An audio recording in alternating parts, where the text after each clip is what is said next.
বানে ধোৱা কলিয়াবৰত কৃষকৰ হাহাকাৰ অৱস্থা। কলিয়াবৰৰ কলংপাৰত বানত নষ্ট হাজাৰ হাজাৰ বিঘা পাচলিৰ খেতি।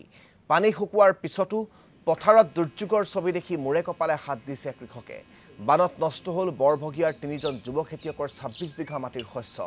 বিঘাই বিঘাই শস্য নষ্ট হোৱাৰ পিছত এতিয়া খেতিৰ ক্ষতিপূৰণ দিবলৈ চৰকাৰ তথা কৃষি বিভাগক আহ্বান দুৰ্ভগীয়া কৃষকসকলৰ। এই সন্দৰ্ভত আমাক সবিশেষ জনাব সাংবাদিক তপন শইকীয়া। হয়, কলিয়াবৰত বান পৰিস্থিতি খাম কটাৰ পিছত এতিয়া কৃষকৰ হাহাকাৰ অৱস্থাৰ সৃষ্টি হৈছে। কাৰণ ২ জুলাইত কলিয়াবৰৰ হাতীমূৰাত স্লুইচ গেটৰ লগত সংলগ্ন বান্ধ ছিঙি কলঙৰে উজাই অহা ব্ৰহ্মপুত্ৰৰ বাঢ়নী পানীত বিঘাই বিঘাই খেতি আচলতে প্লাবিত হৈছিল। আৰু তাৰ পিছত এতিয়া পানী ওলাই যোৱাৰ পিছত খেতি পথাৰৰ দৃশ্য এই মুহূৰ্তত আমি দেখুৱাইছোঁ।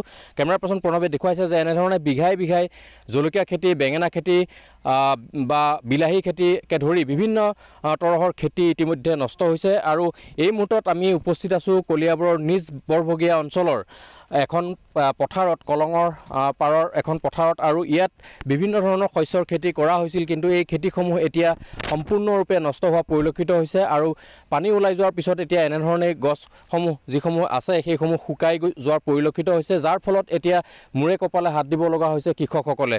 আমি এফালৰ পৰা দেখুৱাইছোঁ এয়া জলকীয়া খেতি আছিল, আৰু সিফালে যদি চাই তেনেহ'লে তাত আছিলে বেঙেনা, বিলাহী আদিকে ধৰি বিভিন্ন তৰহৰ খেতি ইয়াত আছিল। আৰু স্থানীয় কেইগৰাকীমান যুৱকে আচলতে সন্মিলিত প্ৰচেষ্টাৰে এই খেতি ইয়াত কৰিছিলে, কিন্তু ব্ৰহ্মপুত্ৰৰ যি বাঢ়নী পানী উজাই আহিছিল কলঙৰ বুকুৰে, আৰু সেই কলঙৰ বানত এই খেতিপথাৰ সম্পূৰ্ণৰূপে ধ্বংস হোৱা পৰিলক্ষিত হৈছে। এইসকল কৃষক ইয়াত উপস্থিত আছে। এই কৃষকসকলে স্থানীয় যিসকল লোক তেওঁলোকে সন্মিলিতভাৱে আচলতে এই খেতি কৰিছিলে, কিন্তু বানে তেওঁলোকৰ যিসমূহ খেতি সম্পূৰ্ণৰূপে ধ্বংস কৰি দিছে। বিঘাই বিঘাই প্ৰায় ইয়াত ২৫ বিঘাৰো অধিক মাটিত তেওঁলোকে খেতি কৰিছিলে সন্মিলিতভাৱে, আৰু এই ২৫ বিঘা মাটি সম্পূৰ্ণৰূপে খেতি ইতিমধ্যে নষ্ট হোৱা পৰিলক্ষিত হৈছে। আৰু পানী ওলাই যোৱাৰ পিছত খেতি পথাৰৰ যিটো অৱস্থা, সেই অৱস্থা দেখি এতিয়া মূৰে কপালে হাত দিব লগা এটা অৱস্থা হৈছে। কাৰণ যথেষ্ট পৰিমাণে ইয়াত খৰচ হৈছিল, আৰু সেই খৰচ কৰাৰ পিছত এতিয়া সমূলাঞ্চে এই খেতি পথাৰ ধ্বংস কৰিলে। মই কৃষকসকলৰ লগত কথা পাতিবলৈ চেষ্টা কৰিম আৰু তেওঁলোকৰ পৰা জানিবলৈ বিচাৰিম আচলতে ইয়াত কিমান বিঘা আপোনালোকে খেতি কৰিছিলে আৰু কি কি আছিলে। আমি ইয়াত ২৬ বিঘা খেতি কৰিছিলোঁ। ইয়াত আছিলে তৰমুজ আছিলে, বেঙেনা আছিলে, বিলাহী আছিলে, তিতা কেৰেলা আছিলে আৰু পেপচিকাম আছিলে। এতিয়া একো নাই, আপোনালোকে খাই দেখিছে। জলকীয়া আছিলে, জলকীয়া প্ৰায় শেষেই হৈ গ'ল। আমাৰ এতিয়া বৰ্তমান একো নাই। আৰু এতিয়া ২৬ বিঘা মাটিত খেতি কৰে ধৰক কিমানমান টকা খৰচ হৈছিলে? আমাৰ প্ৰায় ৬ লাখমান টকা খৰচা হৈছিলে ইয়াত। এতিয়া সম্পূৰ্ণ ধ্বংস, এতিয়া সম্পূৰ্ণ ধ্বংস হৈ গ'ল। আমি মানে এটা হেৰি উঠাব নোৱাৰিলোঁ, এটা বেচ উঠাব নোৱাৰিলোঁ। কেনেকুৱা পৰ্যায় পাইছিলে এই খেতি? আহি কেনেকুৱা পৰ্যায় পাইছিলে? উঠাব পৰা এটা সময় আহিছিলে? হয়, খেতিটো ধৰক উঠাব মানে জলকীয়া ১-২ দিন উঠালৈ, আৰু জলকীয়াটোতো ৫ বিঘা মাটি জলকীয়া, ৫ বিঘা মাটি জলকীয়া ধৰি বেয়া হৈ গ'ল।